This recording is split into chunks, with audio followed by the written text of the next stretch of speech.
guddi gi maam moomee guddi gi ñoom ñoo ko moomee mbay guddi gi yàgg na neex na te metti na te dëgër na kaj loolu affaire bu garaaw la xale xamu ko loolu dafa am miel am plante boo xam ni su guddi gi xaajee la tudd dañ ne 45 minutes avant laalal ñaari cuillère boo laalee ñaari cuillère xoolal da ngay bëri doole da ngay bëri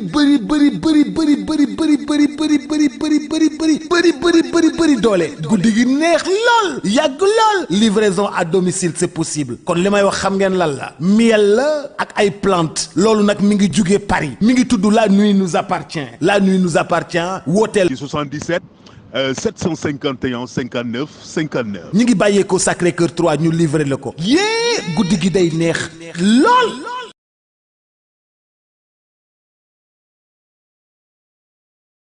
Dibiterie Uba pour la première fois dibiterie professionnalisée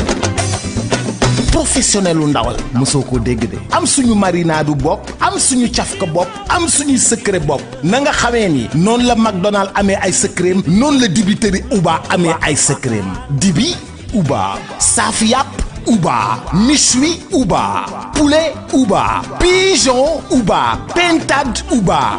bool Uba kaay ma wax la fa dibi safe mooy 77 629 00 00 fa saaf yàpp neexee mooy 77 633 57 57 fa méchoui neexee mooy dibiterie Uba fa poulet neexee mooy dibiterie Uba te nag kaay ma wax la dibiterie Uba commandeel ñu livrer la fa nga ne bu la neexee tamit nga toog sa kër Korité defal say commande tabaski defal say commande boo amee xew defal say commande booy dalal ay nit defal say commande nga xam ne dibiterie Uba da lay defaral méchoui bu toog doo defar dara dibiterie Uba livré la cay Uba moo jaaxal réew mi.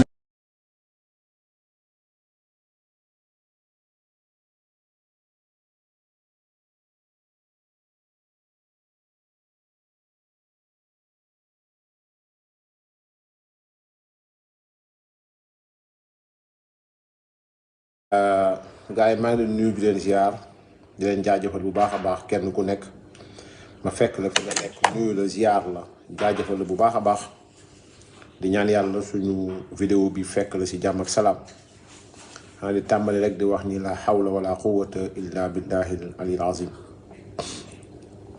di nuyu suñu xalifa généraux yëpp di ko tàmbali sëñ Muntaqa Mbacké Bachir di ko ñaanal yàlla subhanahu wa taala yàlla na ko yàlla may fan gudd lool te mu ànd ak wér di nuyu di ziar papa Babacar Sy Mansour di ko ñaanal yàlla subhanahu wa taala yàlla na ko yàlla may fanu gudd lool te mu ànd ak wér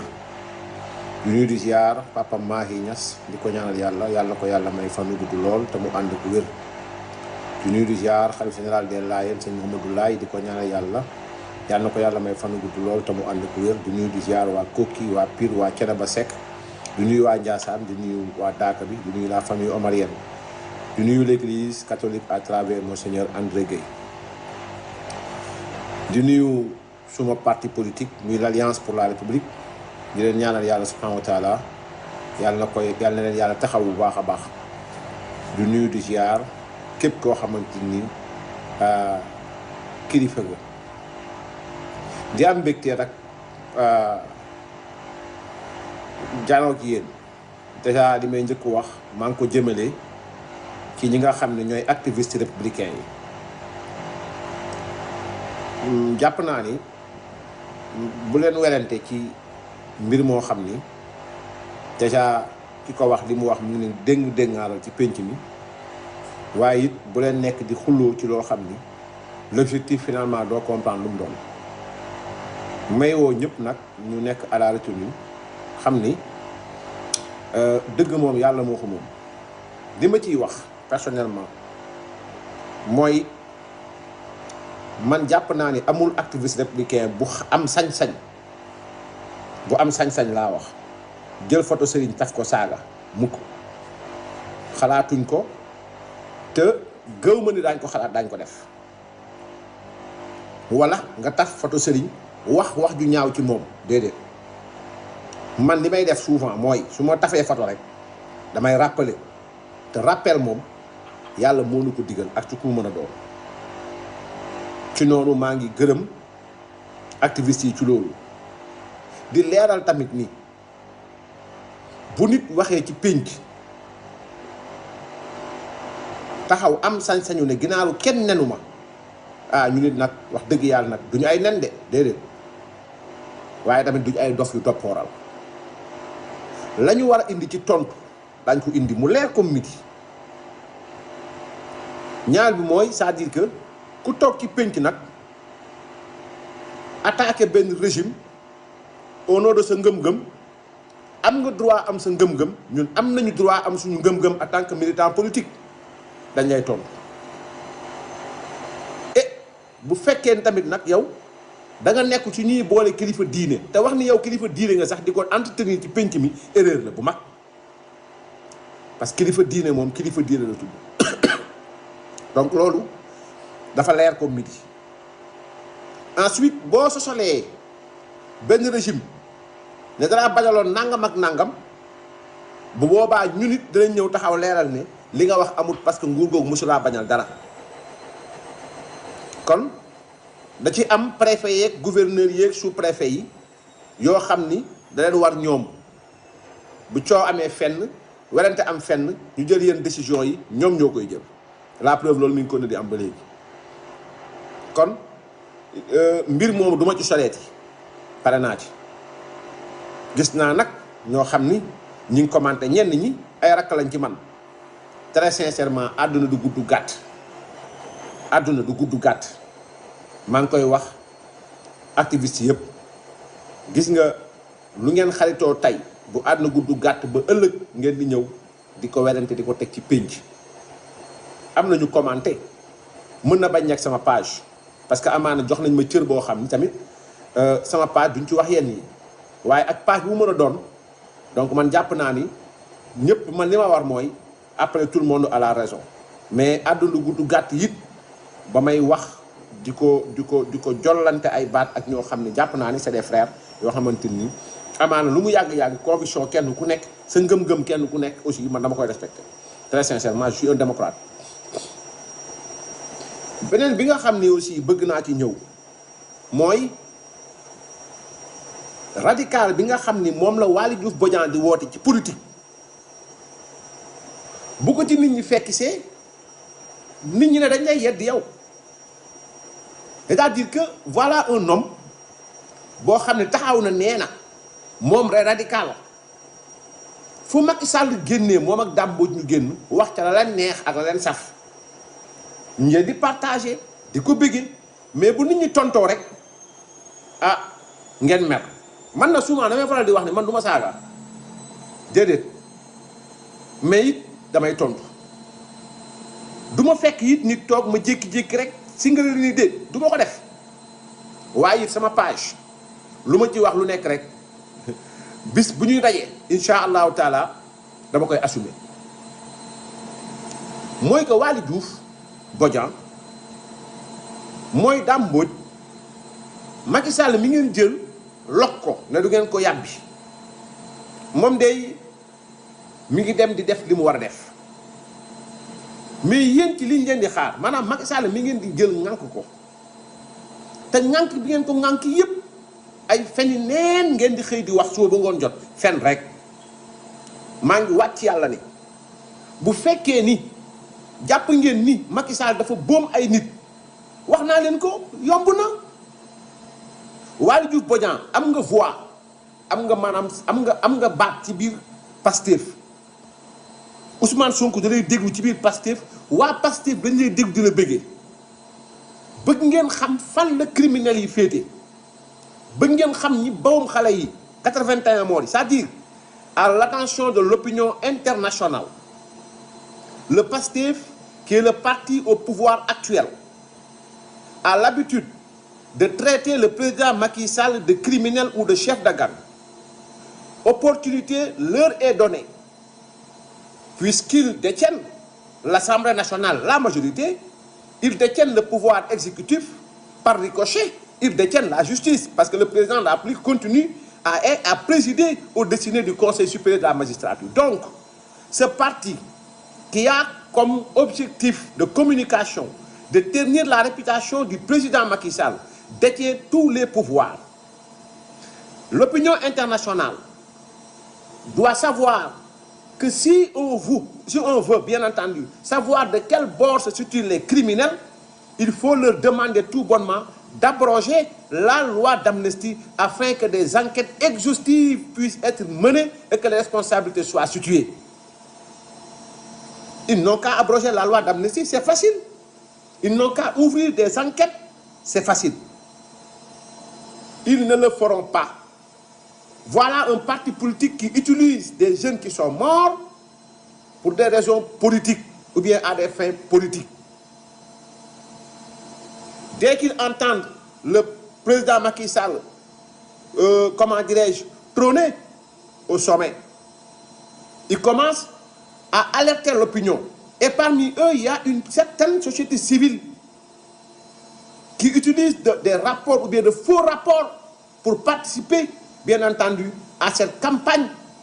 menée par le parti au pouvoir. Il n'en est absolument rien du tout. Et, bien entendu, comment dirais-je, l'opinion est à l'écoute. Nous vous observons.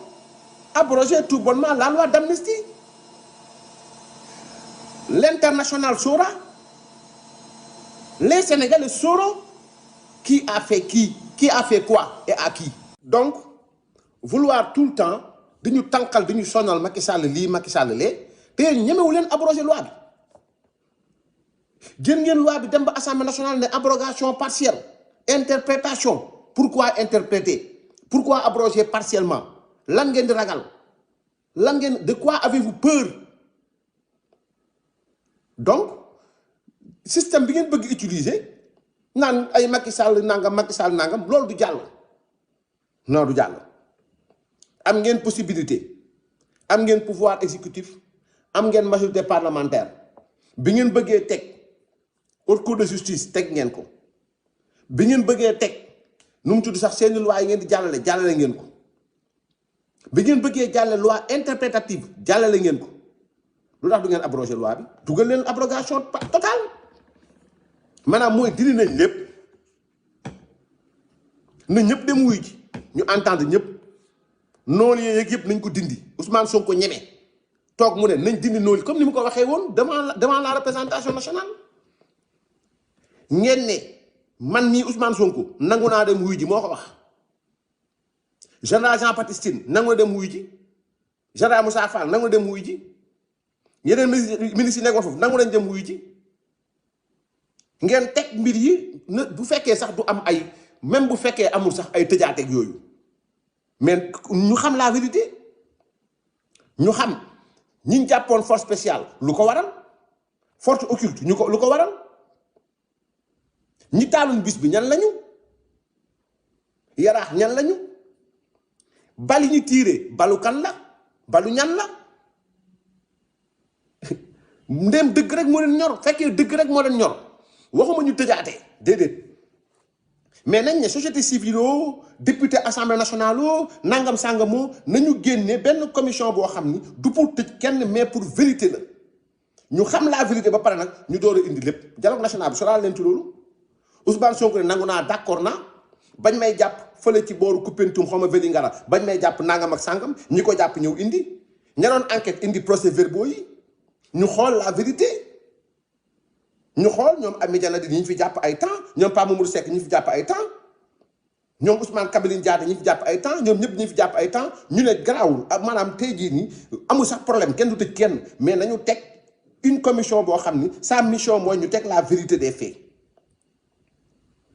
ñu indi PV ñu génn ko dëkkat teg ko afin que les Sénégalais ñu mën a xam li ngeen di woowee criminel ñan la maanaam ñan ñooy criminels yi. ngeen woo société civile mu ñëw toog ngeen wàññi ne ngeen ñëw toog ñu def commission bi moo gën ngeen di jël nit yi di leen nax c'est-à-dire ay Waly Diouf Bodiang dañuy nax sénégalais yi Macky Sall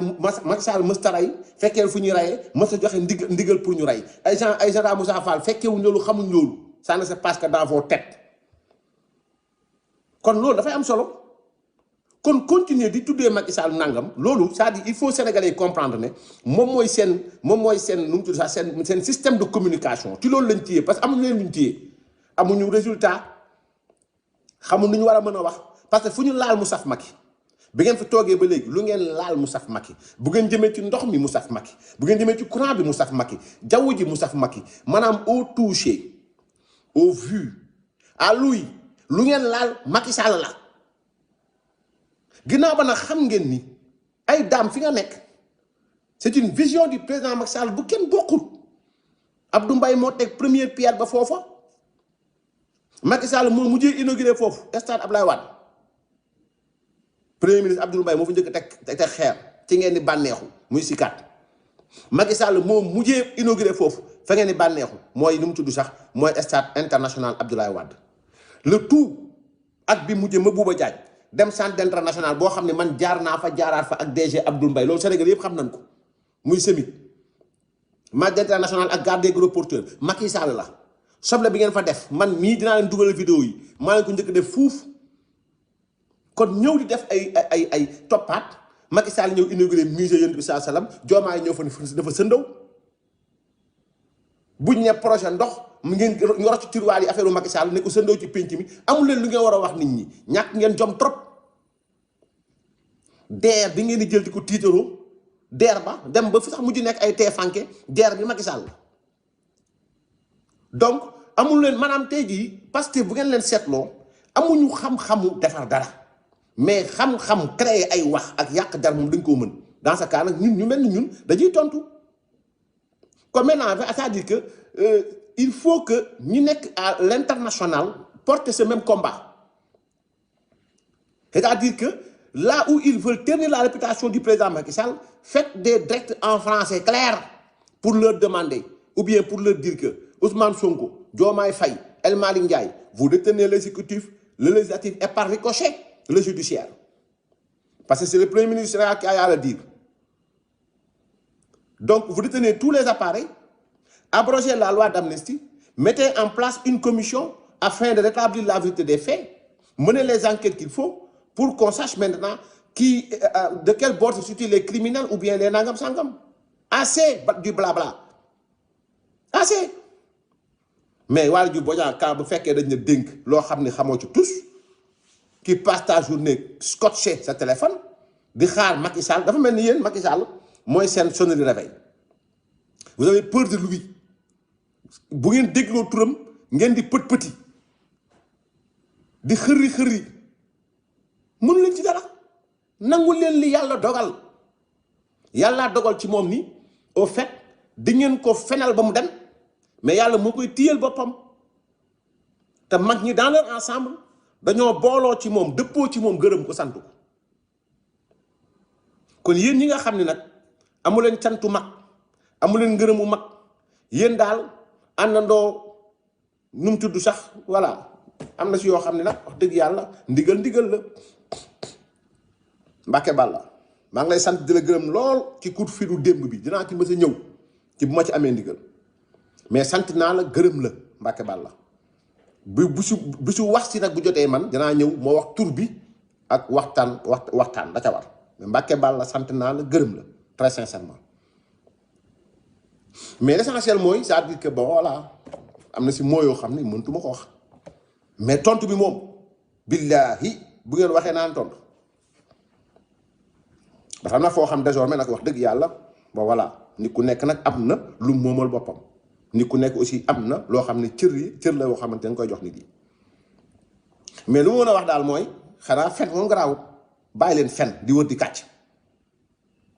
te bu ngeen fenee ba nit ñi da ngeen fen ngeen woo procureur xam nga ni bu nit taxawee ci pénc mi ne gis naa compte 1000 milliards nga ne fi nankaan noo du dëgg ñu la ñu wóor ne la xam nga au fait bu ngeen seetloo seen waa ji Sonko ba mu génnee xaabar yi fii jiñ fi nguuru Macky Sall au fait ne dañoo falsifier les chiffres nangam sax xam loolu pare nañ ci bu yàgg Cheikh Yérim génn wax rek ñu woo ko ne ko li si premier ministre wax foo teg wedd bi pourquoi nga war ko wedd et puis man vraiment il est audacieux wallahi bismillah wax sa wax ci pénc mi ne kenn du la tontu procureur nag teg dig ak cybercriminalité ku tontu mu woo la moo tax premier ministre wax ci ay chiffres nga tontu ko premier ministre wax ci ay chiffres attaquer un régime les journalistes di wax ñu ne kenn du ko tontu benn ñaar mooy Ardo ñu ngi laaj ko 1000 milliards yi ñu woo ko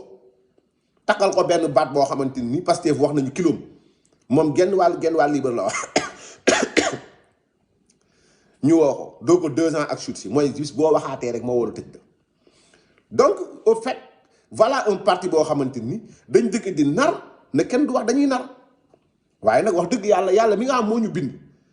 ah wax dëgg yàlla bu ngeen ma gisalee ci alxuraan ba mu daj foo xamante ni nit fen na yàlla utiliser beneen baat bu dul fen ngeen wax ma ku waxul dëgg mooy fen nga nar nga kàcc nga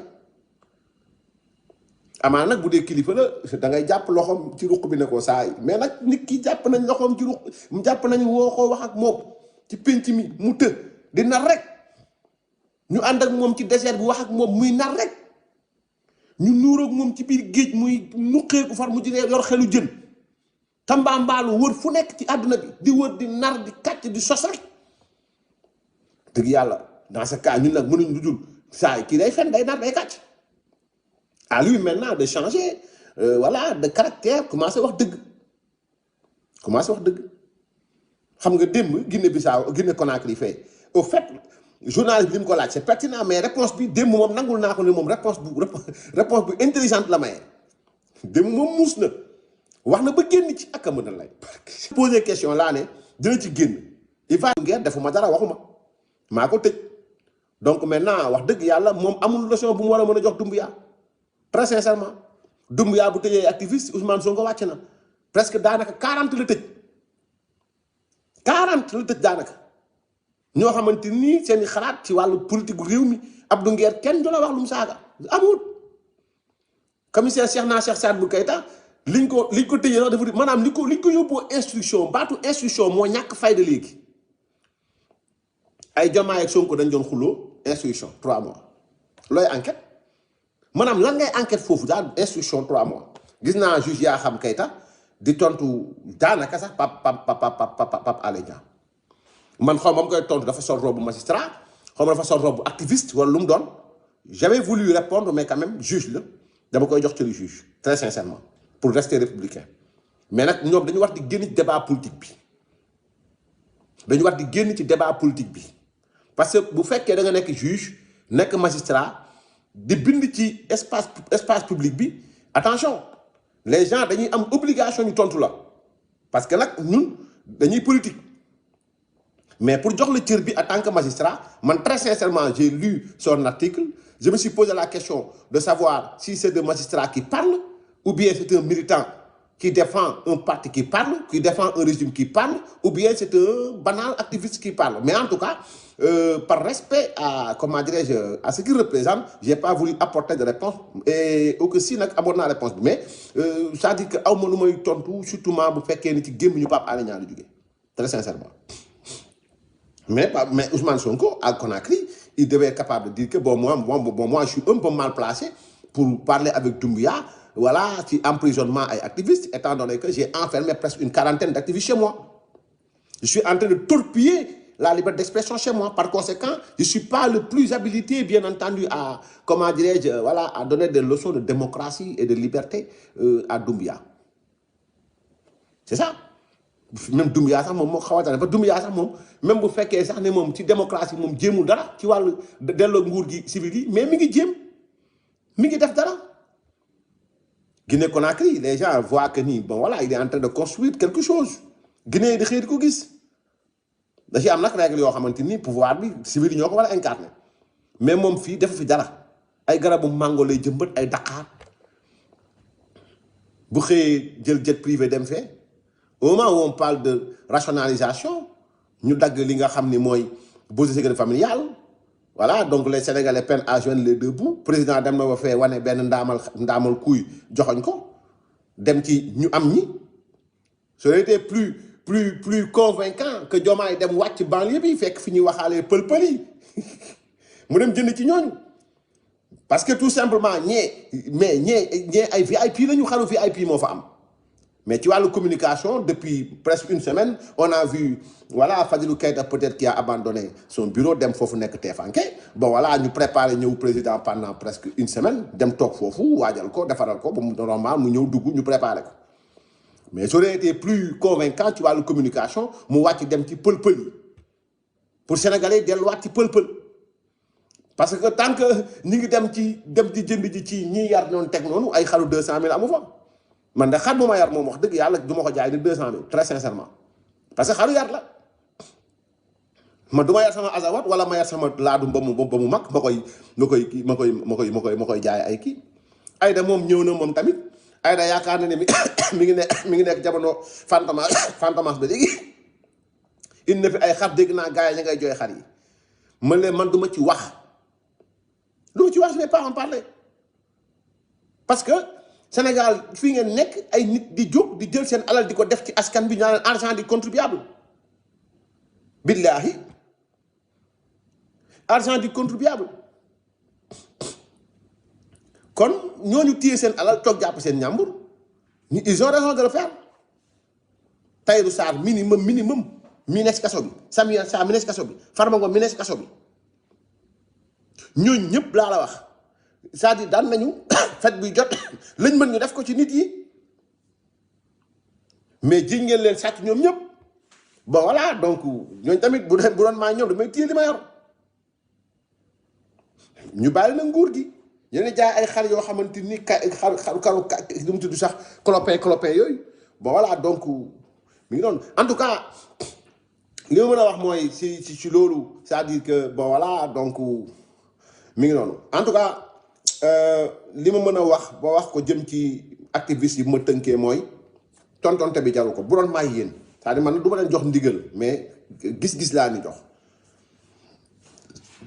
bu leen tàbbi foofu très sincèrement et parce que loolu da leen dévier seen trajectoire dañoo tonn ci moment combat boo xam ni du entre ay nit yu nekk ci réseau bi non bu leen kenn xëcc ngeen jëm foofu samay administrateur page aussi bu leen kenn xëcc ci page bi ngeen jëm foofu parce que ñun ñëpp ay frère lañu amaana benn moment mën nañ bañ a bokk gis-gis ci ay point kenn ku ne wax xalaatam ñu dépassé foofu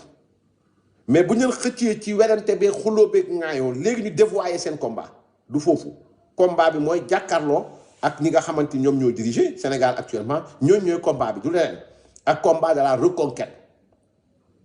ci reconquête bi maintenant nag ñi nga xam ni ay activistes lañu faroo ak li nga xam ne l'emploi public jeunesse à l'emploi public il faut être debout concrétiser li nga xam ne mooy la reconquête ma siy jaajëfal ñoom Daouda Ibn Fawra Sow ñoom Abdoulaye Yakhine Diop taxawaay bi ñoom ku bëggoo keeg ñoom ñu demee noonu taxawaay bi am na solo ak ñoom Gayna Makeek ñoom nu mu tudd sax comment dirais-je ñoom taalibe ñëpp ñi nga xam ne ñi ngi nekk ci réseau bi ci gone yi ñu ngi leen di encouragé bu baax a baax mais bu leen dévoyé wu seen combat maanaam bu leen désorienté wu seen combat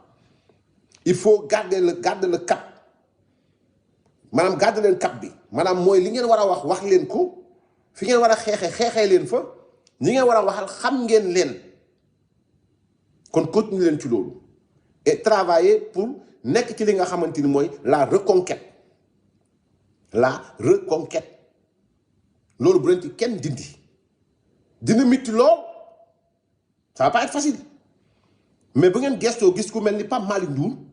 gis ku mel ni Amidou Anne ki nga xam ñi ngi nekk ci wetu président de la République téye les flambeaux bi nga xam moom la président bàyyi ànd ci ginnaaw mag ñi nga xamante ni ñi ngi leen di encouragé ci loolu wax dëgg yàlla am ngeen ligne bu ngeen topp kon bu leen désorienté wu topp leen ci ligne bi vous êtes très fort en communication vous maintenez le cap bu ngeen gisee au fait lii génne Waly Diouf Bodian ci turam muy wax lii génne Dame Mbodj ci turam muy layam-layam di lappi-lappi c'est parce que vous maintenez la bonne maanaam parce que vous avez la bonne communication da ngeen di génn kay ñoom ñu topp seen ginnaaw di wax bu ngeen génnee na ba ñu topp seen ginnaaw di wax bu leen gestuwaat di arrière déedéet continuer leen ngeen bàyyi leen ñoom ñu nekk fi di wax donc maintenant xam ngeen li ngeen war a def kenn du leen ko jàngal yàgg ngeen ci combat bi xam ngeen seen kilifa président Macky Sall donc nekk leen ci loolu kenn bañ leen dévoyer bi may tëjee mooy dégg naa Riis Al Waxda nee nañu ne procureur autosaisiru pour woo le général Maïssa Sélé Ndiaye pour li mu wax mais yéen wax naa leen ne leen Riis mi ngi commencé am doole Sénégal ba léegi bàyyi leen xel li ma wax Riis wallahi mi ngi commencé am doole Sénégal wax nañu wax ba cabinet président de la République ñoom ñoo fa nekk Baro il est du RIS parce que AMS la boo AMS nekk membre intègre maanaam intègre bu RIS Al Wahda Birame Pouy seen congrès bii passé moo yoroon micro bi mi ngi RTS donc ñi yor bureau d'orientation bi waa RIS Al Wahda la ñu donc mooy Birame Xolo Ba ñun ñëpp waa RIS Al Wahda la ñu actuellement nag ñi ngi jëm ci ñi nga xamante ni ñooy les piliers ñi nga xam dañoo xeex pour cette république là bàyyi leen xel bu baax a baax waxuma nag ngir contre leen waxuma ngir nangam j'attire l'attention des Sénégalais mën leen bàyyi leen xel aussi ci daara yi nekk jamono ji di ci wax on participe ci li nga xam ne mooy l'implantation des internats et c'est la meilleure manière d'éradiquer l'islam confrérique mooy la prolifération des internats bu ñu nee l'islam confrérique mooy islam bu ñu basé wu tasawuf léeg-léeg ñu ne ñu islam baatu ahlu sunna wal jamaa mësul am ci jamono yonent bi sallallahu alayhi wasallam mësuñu ko dégg c'est venu après le prophète sallallahu alayhi wasallam ahlu sunna wal jamaa après le prophète et pour des raisons yoo xam ni boroom xam-xam yi xam nañu ko donc loolu au fait bu ñu waxee ñu ne l'islam tasawuf l'islam sunna bu ngeen dangu ne war nañu mën a wax l'islam sunni te duñu wax l'islam tasawuf kenn ku nekk maintenant et c'est là où se joignent ñi nga xamante ni moom mooy ahlu sunna ak ahlu tasawuf Cheikh Abdou Khadir Jilani boo demee ci sunni yi Cheikh Abdou Khadir Jilani seen cheikh la nga ñëw tasawuf yi Cheikh Abdou Khadir Jilani nekk seen cheikh ñu séddoo kenn ku nekk am maanaam ñii jël ci moom ci wàllu tawhid ñu jël ko ci moom ñii jël ko ci moom ci wàllu li nga xamante ni moom mooy au-delà du tawhid donc kenn ku nekk appréhension bi nga am ci diine bi ni ñu koy defee kenn ko da nga ciy am gis-gis Sénégal bi ñu am ci gis-gis ni këru diine yi tasawuf mënoo cee génn sunna amul nit mënta wax ba gëmloo Sénégalais ni leen Alaaji Malick Sy radiyallahu anhu Cheikh Ahmad Bamba radiyallahu anhu Cheikh al Islam radiyallahu anhu ñooñu nekkuñu woon ci sunna mënoo ko wax mënul nekk ci sunna weesu wut nga xëy maanaam wàcc kaw suuf yaru ci jàng xam-xam màgg ci jàng xam-xam bind ci xam-xam tasaare xam-xam xeex bañ génn la fii nga dellu si waat ñenn ñi toog jàngale yonti ba nit ñi xam ko bëgg yonti bi sallallahu alayhi wasallam jàngale jàngam la ca des nag kenn ku nekk bëgg na wuti xam-xam ñu sof ko wala ñu indi nangam sangam l'essentiel kenn ku ne moo xam mais ñooñu au fait seen politique moo nekkoon teg ay majalis ci majalis nag ñu boole ci tarqiya daara nekkul daara kese c'est pour pas seulement pour apprendre le Coran non et c'est la différence entre le majalis ak madaris yi bu demee ci madaris yi xam-xam lañ lay jox tarbiya bi mais bu demee ci majalis yi dañ lay jàngal xam-xam dafa ci yow tarbiya donc ñoom yoon boobu lañ jëloon maintenant jamono ji ma nekk ni laa wax avec la prolifération des internats attention yooyu mujj dem ba ñi ñuy jël di leen yóbbu li ca la amee se lay wax dëgg la bu fekkee ne ñun tasawuf la ñu gërëm comme ligne bi ñuy topp jël suñu doom yi dem dénk leen ñële mais bu yàggee saa yi ñooñu ñooy dellu si waat ñëw ne li ngeen gëm du dara muy l'islam tasawuf l'islam confrérique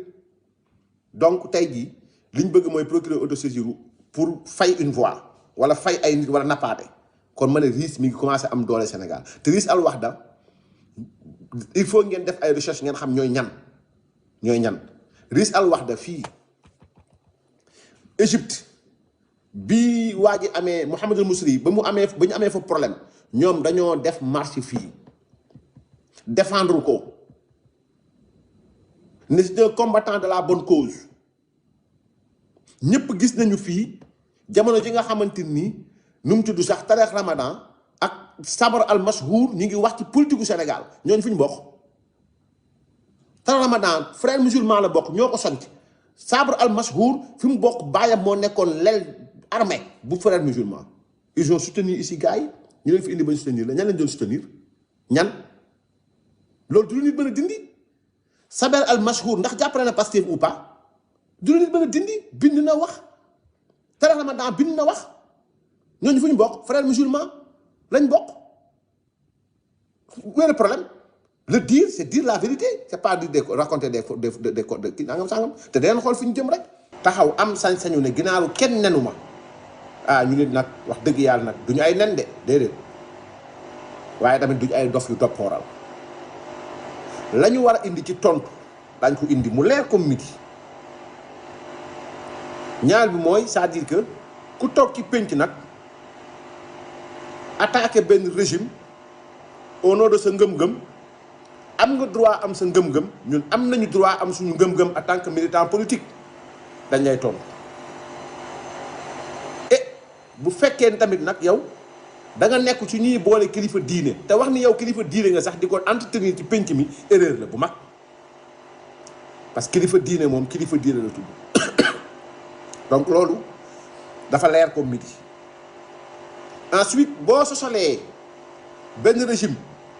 ne danaa bañaloon nangam ak nangam bu boobaa ñu nit danañ ñëw taxaw leeral ne li nga wax amut parce que nguur googu mosulaa bañal dara. kon da ci am préfet yeeg gouverneur yeeg sous préfet yi yoo xam ni da leen war ñoom bu coow amee fenn werante am fenn ñu jël yenn décision yi ñoom ñoo koy jël. La preuve loolu mi ngi ko ne di am ba léegi kon mbir moomu du ma ci soleeti pare naa ci gis naa nag ñoo xam ni ñi ngi commenté ñenn ñi ay rakk lañ ci man très sincèrement àddu ay baat ak ñoo xam ne jàpp naa ni c'est des frères yoo xamante ni amaana lu mu yàgg-yàgg conviction kenn ku nekk sa ngëm-ngëm kenn ku nekk aussi man dama koy respecté très sincèrement je suis un démocrate. beneen bi nga xam ni aussi bëgg naa ci ñëw mooy radical bi nga xam ni moom la Waly Diouf Bodian di woote ci politique bu ko ci nit ñi fekk see nit ñi ne dañ lay yedd yow c'est-à-dire que voilà un homme boo xam ne taxaw na nee na moom rek radical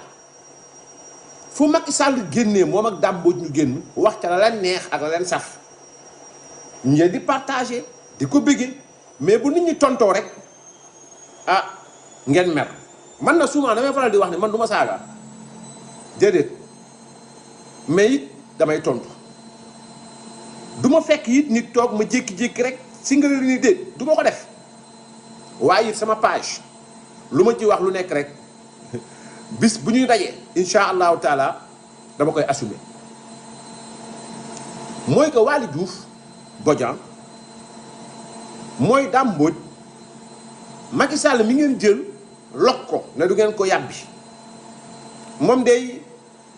mi ngi dem di def li mu war a def mais yéen ci liñ leen di xaar maanaam Macky Sall mi ngeen di jël ŋànk ko te ŋànk bi ngeen ko ŋànk yépp ay feni neen ngeen di xëy di wax suba ba ngoon jot fen rek maa ngi wàcc yàlla ni bu fekkee ni jàpp ngeen ni Macky Sall dafa boom ay nit wax naa leen ko yomb na. Waly Diouf Bodian am nga voix am nga maanaam am nga baat ci biir Pastef Ousmane Sonko da lay déglu ci biir Pastef waa Pastef dañ lay déglu di la bëggee bëgg ngeen xam fan la criminels yi féete bëgg ngeen xam ñi bawum xale yi 81 morts yi c'est-à-dire à l'attention de l'opinion internationale le Pastef qui est le parti au pouvoir actuel a l'habitude de traiter le président Macky Sall de criminel ou de chef de gang. Opportunité leur est donnée. Puisqu'ils détiennent l'Assemblée nationale, la majorité, ils détiennent le pouvoir exécutif par ricochet, ils détiennent la justice, parce que le président de la République continue à présider aux destinées du Conseil supérieur de la magistrature. Donc, ce parti qui a comme objectif de communication de ternir la réputation du président Macky Sall détient tous les pouvoirs. L'opinion internationale doit savoir que si on veut, bien entendu, savoir de quel bord se situent les criminels, il faut leur demander tout bonnement d'abroger la loi d'amnistie afin que des enquêtes exhaustives puissent être menées et que les responsabilités soient situées. Ils n'ont qu'à abroger la loi d'amnistie, c'est facile. Ils n'ont qu'à ouvrir des enquêtes, c'est facile. Ils ne le feront pas. Voilà un parti politique qui utilise des jeunes qui sont morts pour des raisons politiques ou bien à des fins politiques. Dès qu'ils entendent le président Macky Sall, comment dirais-je, trôner au sommet, ils commencent à alerter l'opinion. Et parmi eux, il y a une certaine société civile qui utilise des rapports ou bien de faux rapports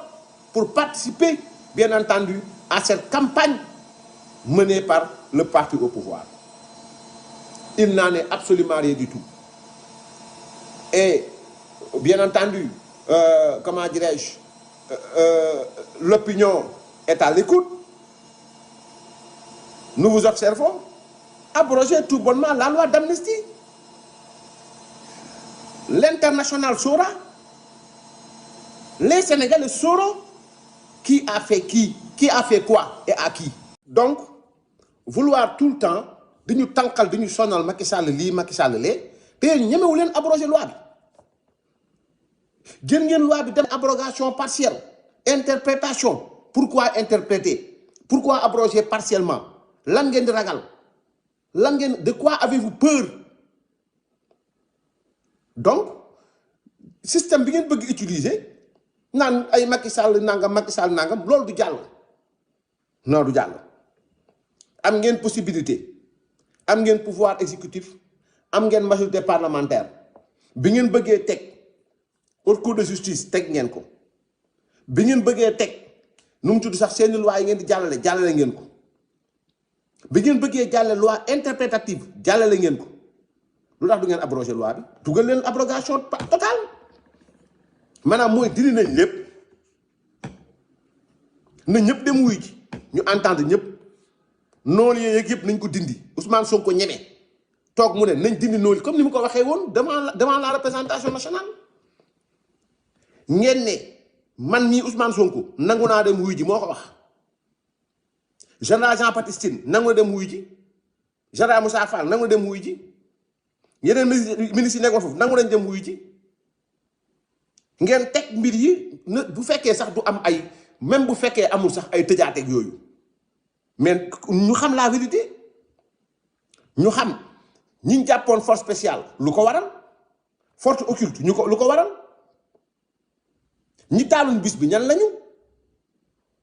yaraax ñan lañu bali ñu tiire balu kan la balu ñan la ndéem dëgg rek moo leen ñor fekkee dëgg rek moo leen ñor waxuma ñu tëjaate déedéet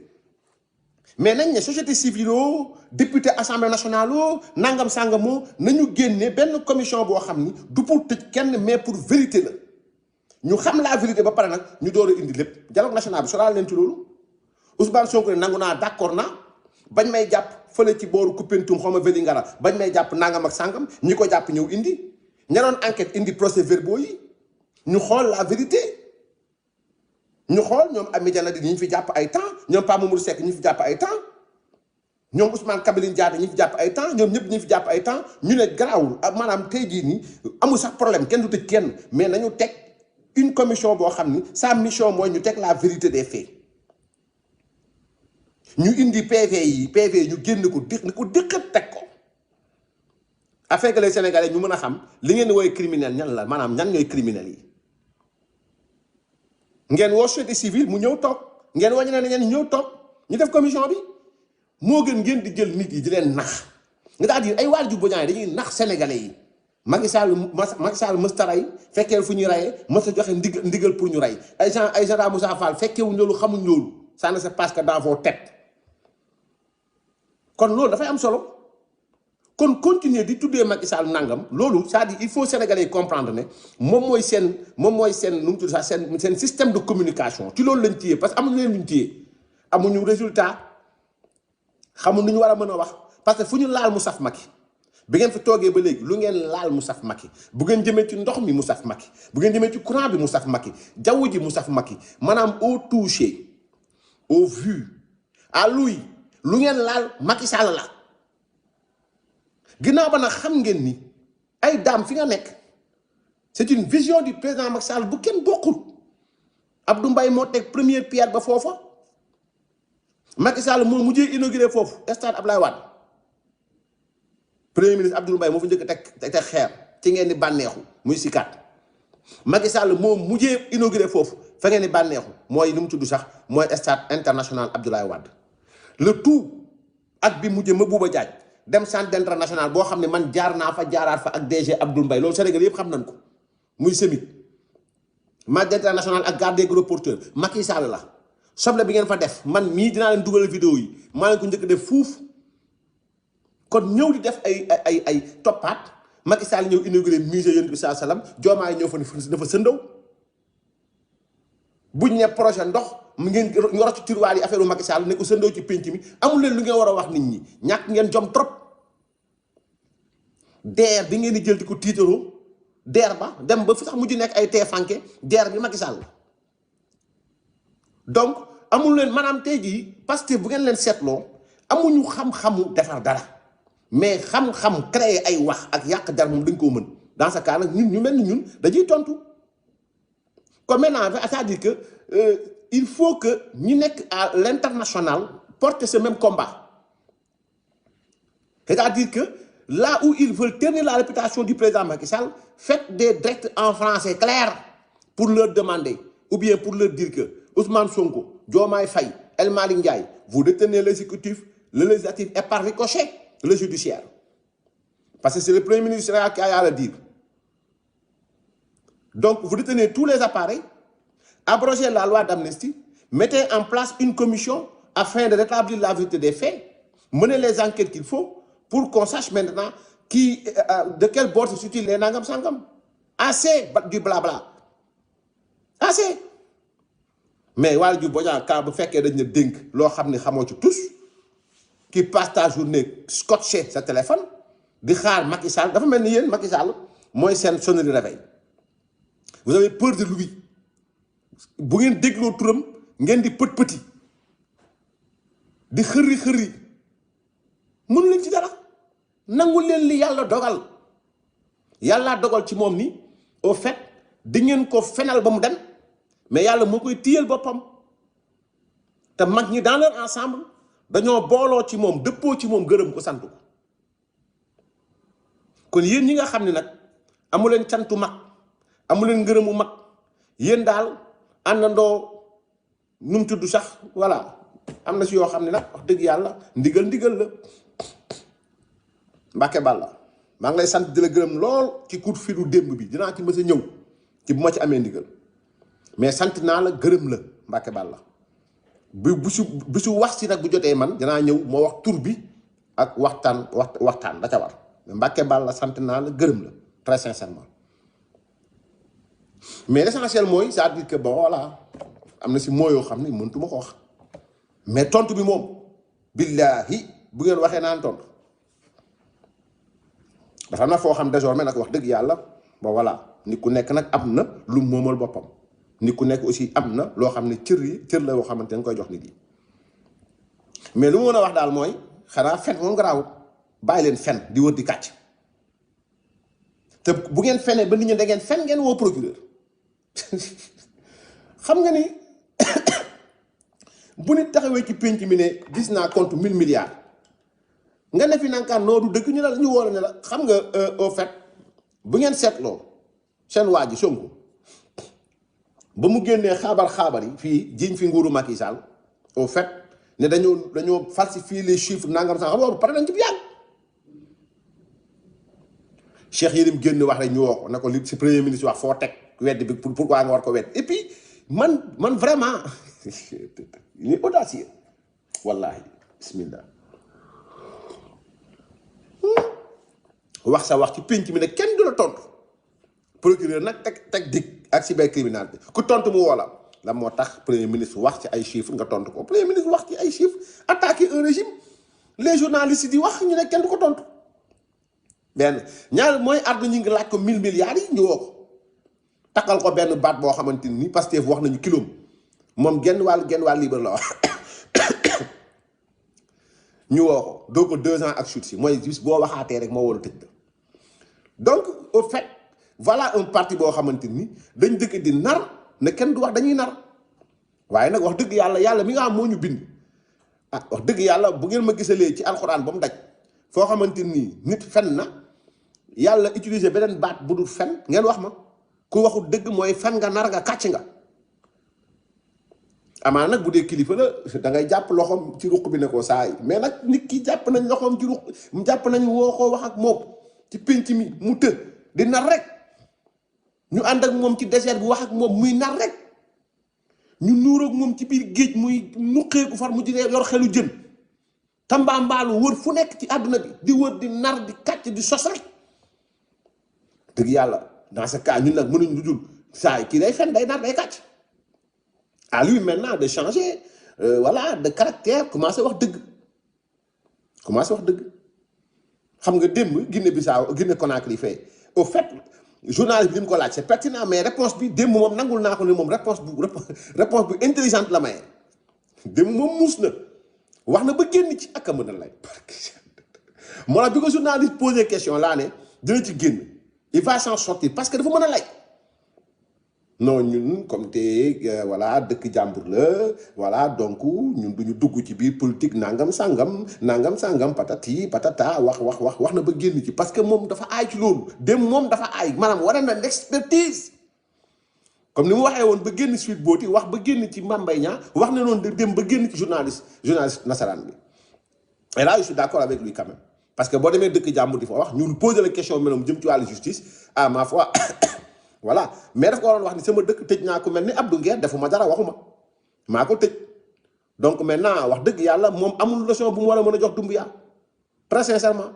Doumbouya bu tëjee activiste Ousmane Sonko wàcc na presque daanaka 40 la tëj 40 la tëj daanaka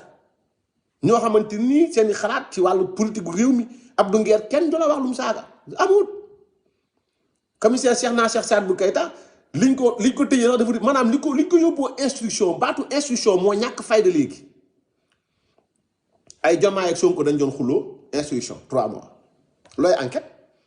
maanaam lan ngay enquête foofu daal instruction 3 mois gis naa juge Yakham Keita di tontu daanaka sax Pape Alé Niang man xaw ma mu koy tontu dafa sol robe magistrat xaw ma dafa sol robe activiste wala lu mu doon j'avais voulu répondre mais quand même juge la dama koy jox ci le juge très sincèrement pour rester républicain mais nag ñoom dañu war di génn ci débat politique bi parce que bu fekkee da nga nekk juge nekk magistrat di bind ci espace bi attention les gens dañuy am obligation ñu tontu la parce que nag ñun dañuy politique mais pour jox la cër bi en tant que magistrat man très sincèrement j'ai lu son article je me suis posé la question de savoir si c'est des magistrats qui parlent ou bien c'est un militant qui défend un parti qui parle, qui défend un régime qui parle, ou bien c'est un banal activiste qui parle. Mais en tout cas, par respect à, comment dirais-je, à ce qu'il représente, je n'ai pas voulu apporter de réponse. Et au que si, je aborde la réponse. Mais ça dit que surtout si vous faites qu'il y a Pape Alé Niang. Très sincèrement. Mais Ousmane Sonko, à Conakry, il devait être capable de dire que moi, je suis un peu mal placé pour parler avec Doumbouya. Voilà, ci emprisonnement ay activistes, étant donné que j'ai enfermé presque une quarantaine d'activistes chez moi. Je suis en train de torpiller la liberté d'expression chez moi. Par conséquent, je ne suis pas le plus habilité, bien entendu, à, comment dirais-je, voilà, à donner des leçons de démocratie et de liberté à Doumbouya. C'est ça. Même Doumbouya sax moom moo xaw a tane ba Doumbouya sax moom même bu fekkee sax ne moom ci démocratie moom jéemul dara ci wàllu delloo nguur gi civil yi mais mi ngi jéem mi ngi def dara. Guinée Conakry, les gens voient que bon voilà, il est en train de construire quelque chose. Guinée di xëy di ko gis da ci am nag règle yoo xamante ni pouvoir bi civil yi ñoo ko war a incarner mais moom fii def fi dara ay garabu mango lay jëmbat ay Dakar bu xëyee jël jet privé dem fee au moment où on parle de rationalisation ñu dagg li nga xam ni mooy bourse sécurité familiale. Voilà, donc les Sénégalais peinent à joindre les deux bouts. Président dem na ba fee wane benn ndaamal kuy joxoñ ko dem ci ñu am ñi. Ça aurait été plus convaincant que Diomaye dem wàcc banlieue bi fekk fi ñuy waxaalee pël-pël yi mu dem jënd ci ñooñu parce que tout simplement ñee ay VIP la ñu xaru VIP moo fa am mais tu vois la communication depuis presque une semaine on a vu voilà Fadilou Keïta peut-être qui a abandonné son bureau dem foofu nekk TFANK bon voilà ñu préparé ñëw président pendant presque une semaine dem toog foofu waajal ko defaral ko ba mu normal mu ñëw dugg ñu préparé ko mais j'aurais été plus convaincant tu vois la communication mu wàcc dem ci pël-pël yi pour sénégalais delluwaat ci pël-pël parce que tant que ñi ngi dem di jënd ji ci ñi yar noonu teg noonu ay xaru 200 000 amu fa man de xar bu ma yar moom wax dëgg yàlla du ma ko jaay ni 200 000 très sincèrement parce que xaru yar la man du ma yar sama azawat wala ma yar sama laadum ba mu mag ma koy jaay ay kii Aïda moom ñëw na moom tamit Aïda yaakaar na ne mi ngi nekk jamono fantomas ba léegi indi na fi ay xar dégg naa gars yi ña ngay jooy xar yi man du ma ci wax je vais pas en parler parce que Sénégal fii ngeen nekk ay nit di jóg di jël seen alal di ko def ci askan bi ñu naan argent du contribuable billahi argent du contribuable kon ñooñu téye seen alal toog jàpp seen ñàmbur ils ont raison de le faire Tahirou Sarr minimum mi nekk kaso bi Samuel Sarr mi nekk kaso bi Farba Ngom mi nekk kaso bi ñooñu ñëpp laa la wax c'est-à-dire daan nañu fet bi jot lañ mën ñu def ko ci nit yi mais jiñ ngeen leen sàcc ñoom ñëpp bon voilà donc ñooñu tamit bu doon maa ñoom damay téye li ma yor ñu bàyyi na nguur gi yéen jaay ay xar yoo xamante ni xaru lu mu tudd sax clopin yooyu bon voilà donc mi ngi noonu en tout cas li ma mën a wax mooy si loolu c'est-à-dire que bon voilà donc mi ngi noonu en tout cas li ma mën a wax ba wax ko jëm ci activiste yi bu ma tënkee mooy tontonte bi jaru ko bu doon maay yéen c'est-à-dire man du ma leen jox ndigal mais gis-gis laa ni jox bu leen tàbbi foofu très sincèrement et parce que loolu da leen dévier seen trajectoire dañoo tonn ci moment combat boo xam ni du entre ay nit yu nekk ci réseau bi non bu leen kenn xëcc ngeen jëm foofu samay administrateur page aussi bu leen kenn xëcc ci page bi ngeen jëm foofu parce que ñun ñëpp ay frère lañu amaana benn moment mën nañ bañ a bokk gis-gis ci ay point kenn ku ne wax xalaatam ñu dépassé foofu mais bu ñu leen xëccee ci werante bee xuloo beeg ŋaayoo léegi ñu dévoyer seen combat du foofu combat bi mooy jàkkaarloo ak ñi nga xamante ni ñoom ñooy diriger Sénégal actuellement ñooy combat bi du leneen ak combat de la reconquête ci reconquête bi maintenant nag ñi nga xam ni ay activistes la ñu faroo ak li nga xam ne l'Alliance pour la République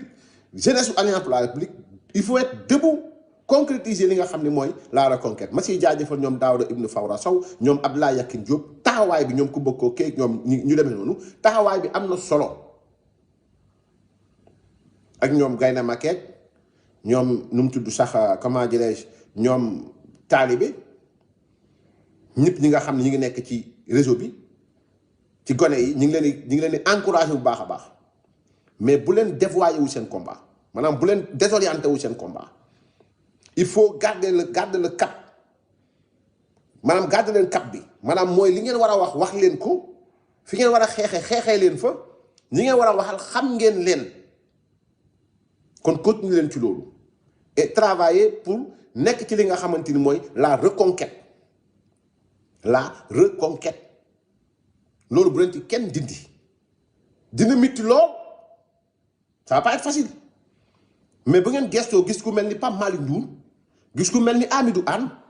gis ku mel ni jàmbaaru fàq te di nga xam ñi ngi nekk ci wetu président de la République téye les flambeaux bi nga xam moom la président bàyyi ànd ci ginnaaw mag ñi nga xamante ni ñi ngi leen di encouragé ci loolu wax dëgg yàlla am ngeen ligne bu ngeen topp kon bu leen désorienté wu topp leen ci ligne bi vous êtes très fort en communication vous maintenez le cap bu ngeen gisee au fait lii génne Waly Diouf Bodian ci turam muy wax lii génne Dame Mbodj ci turam muy layam-layami di lappi-lappi c'est parce que vous maintenez la bonne maanaam parce que vous avez la bonne communication da ngeen di génn kay ñoom ñu topp seen ginnaaw di wax bu ngeen génnee nag ba ñu topp seen ginnaaw di wax bu leen gestuwaat di arrière déedéet continuer leen ngeen bàyyi leen ñoom ñu nekk fi di wax donc maintenant xam ngeen li ngeen war a def kenn du leen ko jàngal yàgg ngeen ci combat bi xam ngeen président Macky Sall donc nekk leen ci loolu kenn bañ leen dévoyer bi may tëjee mooy dégg naa Riis Al Wahda nee nañu ne procureur autosaisiru pour woo le général Maître Sélé Ndiaye pour li mu wax mais yéen wax naa leen ne leen Riis mi ngi commencé am doole Sénégal ba léegi bàyyi leen xel li ma wax Riis wallaahi mi ngi commencé am doole Sénégal wax nañu wax ba cabinet président de la République ñoom ñoo fa nekk Baro il est du Riis parce que AMS la bokk AMS nekk membre intègre maanaam intègre bu Riis Al Wahda Birame Pouy seen congrès bii passé ma yoroon micro bi mi ngi RTS donc ñi yor bureau d'orientation bi waa Riis Al Wahda la noonu donc mooy Birame Xolo Ba ñooñu ñëpp waa Riis Al Wahda la noonu actuellement nag ñi ngi jëm ci ñi nga xamante ni ñooy les piliers ñi nga xam dañoo xeex pour cette république là bàyyi leen xel bu baax a baax waxuma nag ngir contre leen waxuma ngir nangam j'attire l'attention des Sénégalais man leen bàyyi leen xel aussi ci daara yi nekk jamono ji di ci wax on participe ci li nga xam ne mooy l'implantation des internats et c'est la meilleure manière d'éradiquer l'islam confrérique mooy la prolifération des internats bu ñu nee l'islam confrérique mooy islam bu ñu basé wu tasawuf léeg-léeg ñu ne ñu islam baatu ahlu sunna wal jamaa mësul am ci jamono yonent bi sallallahu alayhi wasallam mësuñu ko dégg c'est venu après le prophète sallallahu alayhi wasallam ahlu sunna wal jamaa après le prophète et pour des raisons yoo xam ni boroom xam-xam yi xam nañ ko donc loolu au fait bu ñu waxee ñu ne l'islam tasawuf l'islam sunna bu ngeen dangu ne war nañu wax l'islam sunni te lu ñu wax l'islam tasawuf kenn ku nekk maintenant et c'est là où se joignent ñi nga xamante ni moom mooy ahlu sunna ak ahlu tasawuf Cheikh Abdou Khadre Jilani boo demee ci sunni yi Cheikh Abdou Khadre Jilani seen cheikh la nga ñëw tasawuf yi Cheikh Abdou Khadre Jilani nekk seen cheikh ñu séddoo kenn ku nekk am maanaam ñii jël ci moom ci wàllu tawhid ñu jël ko ci moom ñii jël ko ci moom ci wàllu li nga xamante ni moom mooy au-delà du tawhid donc kenn ku nekk appréhension bi nga am ci diine bi ni ñu koy defee kenn ko da nga ciy am gis-gis Sénégal bi ñu am ci gis-gis ni këru diine yi tasawuf mënoo cee génn sunna amul nit mënta wax ba gëmloo Sénégalais ni leen Alaaji Malick Sy radiallahu anhu Cheikh Ahmad Bamba radiallahu anhu Cheikh al Islam radiallahu anhu ñooñu nekkuñu woon ci sunna mënoo ko wax mënul nekk ci sunna weesuwut nga xëy maanaam wàcc kaw suuf yaru ci jàng xam-xam màgg ci jàng xam-xam bind ci xam-xam tasaare xam-xam xeex bañ génn la fii nga dellu si waat ñenn ñi toog jàngale yonti ba nit ñi xam ko bëgg yonti bi sallallahu alayhi wasallam jàngale jàngam la ca des nag kenn ku nekk bëgg na wuti xam-xam ñu sof ko wala ñu indi nangam sangam l'essentiel kenn ku ne moo xam mais ñooñu au fait seen politique moo nekkoon teg ay majalis ci majalis nag ñu boole ci tarqiya daara nekkul daara kese c'est pour pas seulement pour apprendre le Coran non et c'est la différence entre le majalis ak madaris yi boo demee ci madaris yi xam-xam lañ lay jox tarbiya bi mais boo demee ci majalis yi dañ lay jàngal xam-xam dafaal ci yow tarbiya donc ñoom yoon boobu lañ jëloon maintenant jamono ji ma nekk nii laa wax avec la prolifération des internats attention yooyu mujj dem ba ñi ñuy jël di leen yóbbu li général Maître Sélé wax dëgg la bu fekkee ni ñun tasawuf la ñu gërëm comme ligne bi ñuy topp jël suñu doom yëpp dem dénk leen ñële mais bu yàggee saa yi ñooñu ñooy dellu si waat ñëw ne li ngeen gëm du dara muy l'islam tasawuf l'islam confrérique donc tey jii liñ bëgg mooy procureur autosaisir pour fay une voix wala fay ay nit wala nappaate kon ma ne Riis mi ngi commencé am doole Sénégal te Riis Al Wahda il faut ngeen def ay recherche ngeen xam ñooy ñan Riis Al Wahda fii Égypte bi waa ji amee Mouhamadul Mousri ba ñu amee fa problème ñoom dañoo def marche fii défendre ko ne c'est un combattant de la bonne cause ñëpp gis nañu fii jamono ji nga xamante ni nu mu tudd sax tareex Ramadan ak sabar al mashhour ñu ngi wax ci politique gu Sénégal ñooñu fu ñu bokk Tara Ramadan frère musulman la bokk ñoo ko sant Sabre al Mashhour fi mu bokk baayam moo nekkoon l'aile armée bu frère musulman ils ont soutenu ici gars yi ñu leen fi indi ba ñu soutenir la ñan lañ doon soutenir ñan loolu du lu nit mën a dindi Saber al Mashhour ndax jàppale na Pastef ou pas du lu nit mën a dindi bind na wax Tara Ramadan bind na wax ñooñu fu ñu bokk frère musulman lañ bokk wéer problème le dire c'est dire la vérité c'est pas dire raconter des kii nangam sangam te dangeen xool fi ñu jëm rek en tout cas man la ñu waroon wax nañ ko les gens disent ce qu'ils doivent dire advienne que pourra et incha allahu taala bis dina ñëw dañ ne dof ba waxoon na ko yàlla ma xaw ma ndax ma dund xaw ma ndax ma dee mais nag moom diggéen ne dof ba waxoon na ko aqulu qawli hadha wa astaghfirullah li wa lakum wa li sa'iril muslimin ñu ngi leen sant bu baax a baax jërë ngeen jëf.